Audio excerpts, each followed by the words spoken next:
Satish रईमा Ghazali lover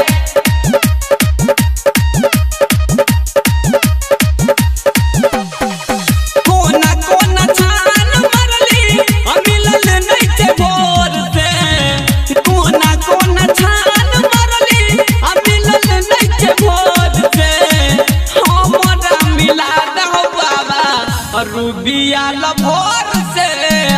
हमरा मिला दहो बाबा पूजिया लभर से हमरा मिला दहो बाबा गजली लभर से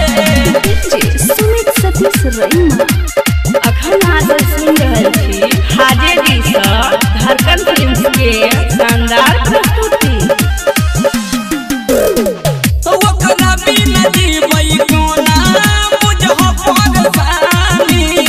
आ कांधे पकावर लगाए बबोला दानी ए बबोला दानी ओकरा बिना जीवै कोना बुझह परेशानी आ कांधे पकावर लगाए बबोला दानी ओकर मासूम चेहरा हटै नहीं नजर से ओकर मासूम चेहरा हटै नहीं नजर से